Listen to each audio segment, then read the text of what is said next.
everybody, how you doing? I wanted to get out to the motocross track and get some new footage. It's not going to happen probably till the weekend, but I couldn't wait any longer, so I wanted to do some testing using D-Log-M. I'm using the new DJI Osmo Action 5 camera. I've got the DJI Mic 2 inside my helmet. And I'm also using the DJI remote so that I can get some GPS data. So my first experience with the Osmo Action 5, really no surprises. Only one. To me, that was the normal color profile. Looked good, but some of the colors for me were just a little too bright, a little too vibrant, oversaturated. But then there were some other colors that looked a little washed out. I actually thought the Action 4 normal color profile looked better. But I know there's a lot of people that really like those bright colors. You know, it's kind of like when you walk into a Best Buy and you go into the TV section and you see all the TVs and the colors are just blaring these bright colors and everybody's just kind of oohing and ahhing over the colors. I think at that moment they like it. Maybe later they'll go, hey, it's a little bright. Anyway,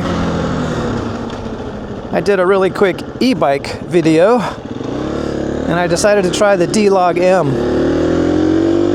Never done that before because I'm kind of lazy when it comes to making videos. I'm not trying to make art. And I don't spend a lot of time making videos. If it takes me 30 minutes to get a video edited and posted on YouTube, that's about the length of time I'm willing to spend.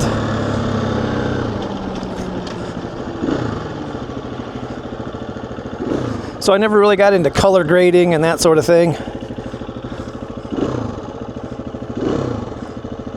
But when I did that quickie experiment on my e-bike using D-Log-M and then I used the DJI LUT, wow, was I impressed. I was definitely impressed with the quality of the colors. All of the colors were really rich, but nothing just super bright that it was off-putting. And it was surprisingly easy to use. I've just thought trying to incorporate a LUT, doing color grading and that sort of thing was going to be a big pain in the ass. But literally, once you get the LUT added into your editing software, 2 mouse clicks and it's done. It applies that LUT to the full video, and you know, so the video that I made was only like maybe 2 or 3 minutes long, and I was impressed. So just want to get out and do a quickie little dual sport ride.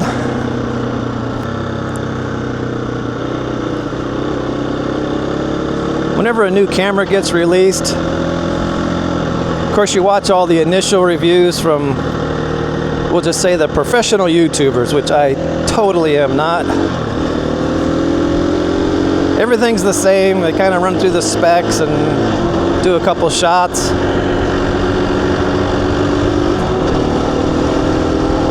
So you know what you're going to get from those content creators.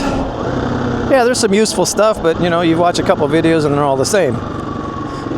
What I find most annoying about them, though, is that they're all vlog style videos. Camera staring at their face, maybe a couple buildings, a couple shots walking through some trees. Damn it, get some action, would ya? Get on a skateboard, a bicycle, a motorcycle, a snowboard. Something.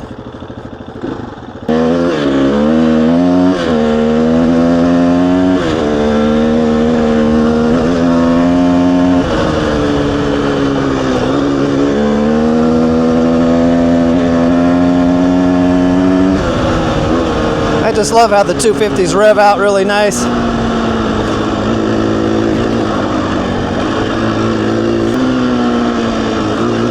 As for the DJI Mic 2,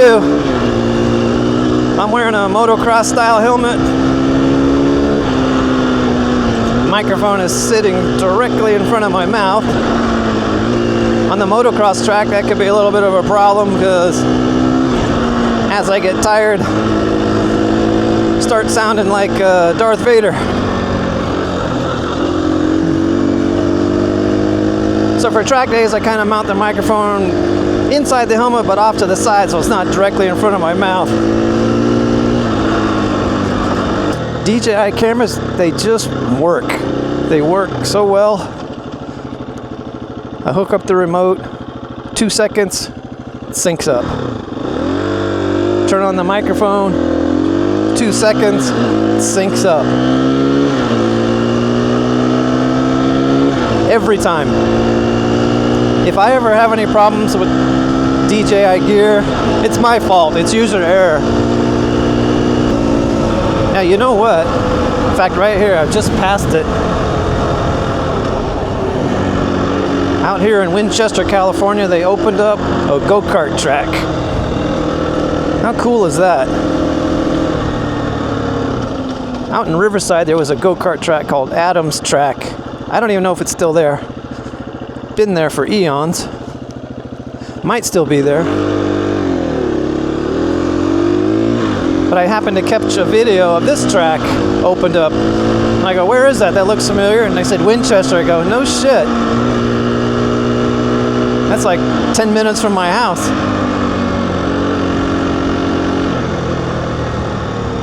I knew there was construction going on over here. It says Wild West Arena. I just thought maybe they were upgrading, you know, the rodeo site. And maybe they did that too. But then over here, you have the go-kart track.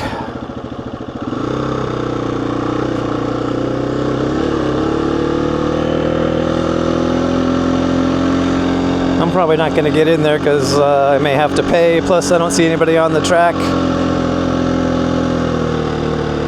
Don't know the rules. And they're still building more stuff.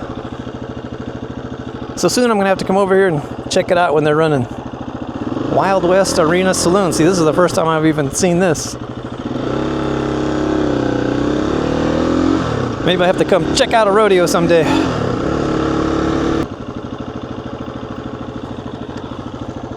On a side note, one of the things I'm doing today is I'm wearing pretty much new boots. Anybody out there that rides motorcycles, specifically dirt bikes, new boots suck. It takes a while to break them in so you get the feel for your brake and your shift lever.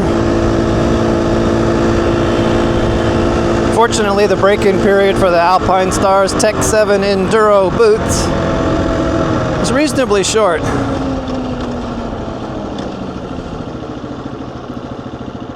I took them out on the motocross track Sunday, a couple times actually, just to help speed up that break-in process. Today they're starting to feel pretty good. I mean, to the point where I don't think about it anymore, so that's the best thing. If it's not on your mind, you don't even notice, job done. In the world of action cams right now, a hot topic seems to be low light performance. It's never really been an issue for me. I ride motocross during the day, I ride my dual sport during the day. Any videos that I make are during the day. So low light performance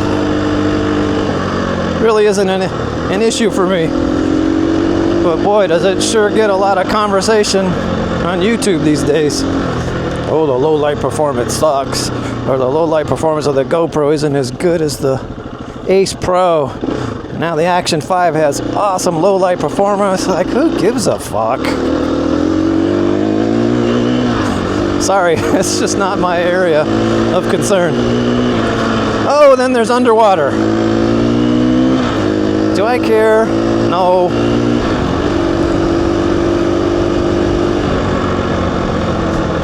I think the idea of being underwater kind of scares me a little. About the same as skydiving.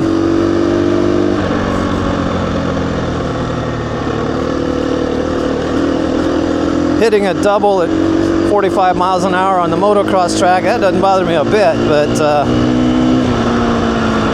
being underwater with sharks and eels and any other things that could sneak up on me and I'll never see them until they're chewing on my calf, that's a problem. So there's another feature this camera has, maybe I'll try it. You can hook up 2 DJI Mic 2s to it. Some people want to get more sound of the motorcycle when they do moto vlogs. My problem in motocross was always reducing the sound of the motorcycle, specifically the other motorcycles that are around me. 4-stroke 450s, even 250s. The audio would just get destroyed. I think the 32-bit float, depending on which microphone you're using, would take care of that problem, but I've never used the 32-bit float feature on the Mic 2, haven't needed to.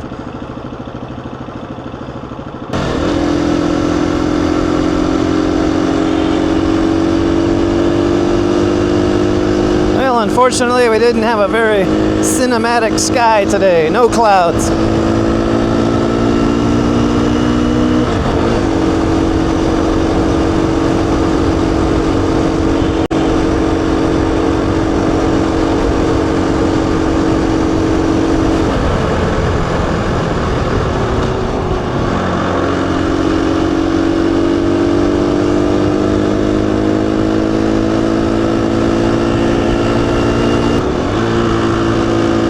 I did have a question for some of the guys that were doing the early reviews.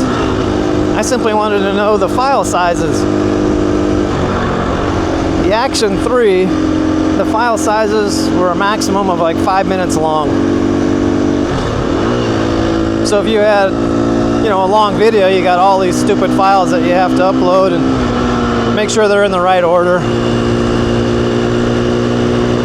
Along came the Action 4 and the file sizes were 20 minutes. That was cool. I mean, it's rare I have more than one file to deal with from a single ride. So only having 2 files to deal with, that's very doable, very easy. So anyway, I kept asking, hey, what are the file sizes on the Action 5? And nobody seemed to know. Well, I found out that they're 20 minutes. Cool deal.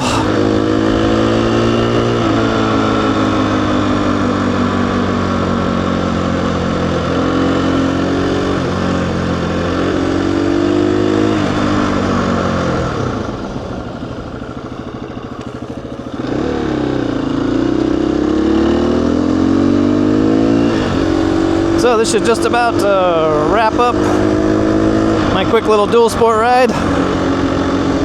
I'm gonna immediately load this into my PC and see what we got. If I'm not happy, hey, we'll do another one.